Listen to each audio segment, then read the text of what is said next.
can't even begin to tell you how many times I've heard someone say that the Happy Days spinoff, Joanie Loves Chachi, was the highest rated US TV show ever in Korea. Apparently the reason for the show's popularity had nothing to do with the program itself, but rather because the word chachi in Korean is slang for, well, I'll get to that in just a moment, but first, can I just say that I really like Joanie Loves Chachi. Growing up, I was a huge fan of Happy Days, the show that it spun off from, and as such, I enjoyed watching Erin Moran's character Joanie fall for the most unlikely of fellers, Scott Baio's Chachi or Cola, who at least, initially, was a legend only in his own mind, but not in anybody else's. Of course, over time, audiences grew to appreciate Chachi almost as much as we did Joanie. Almost as much. As TV Guide points out here, Joanie Loves Chachi was an instant hit when it debuted as a mid-season replacement.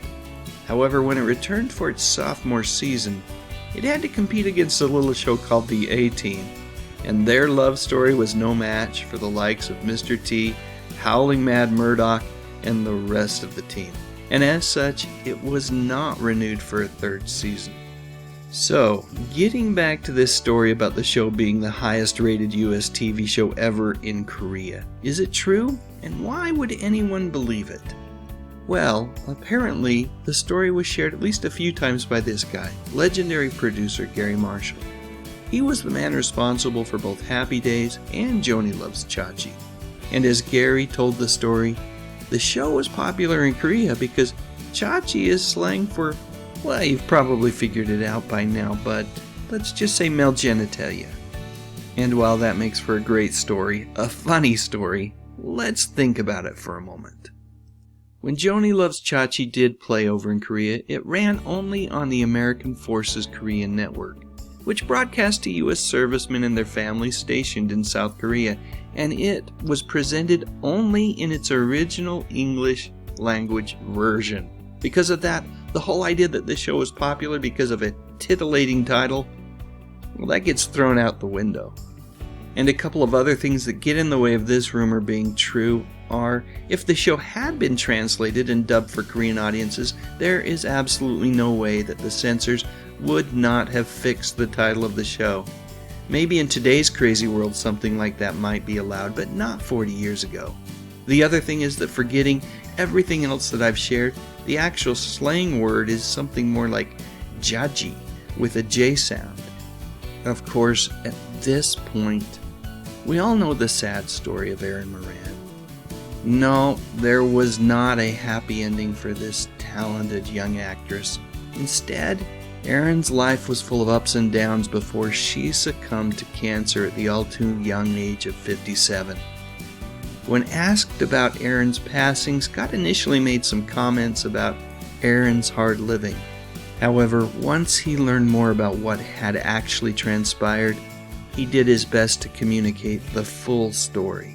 And he was there along with many of Erin's castmates when they reunited to pay tribute to her at a memorial days later.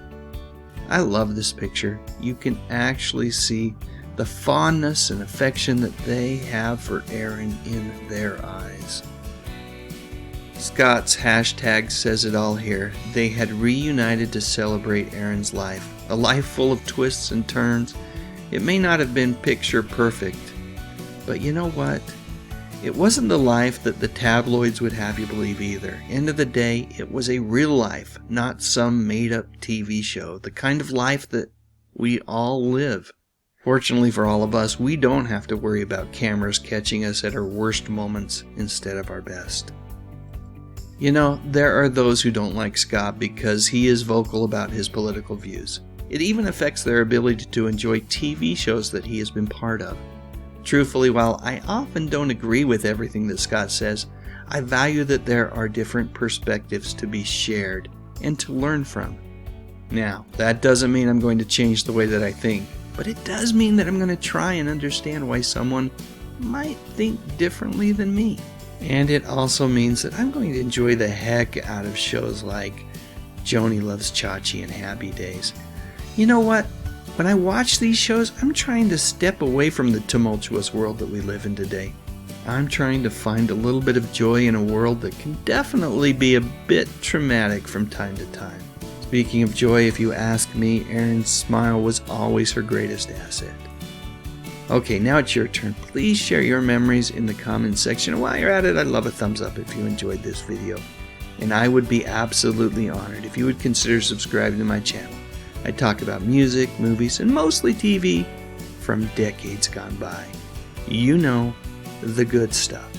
But most importantly, and as always, thank you so much for watching.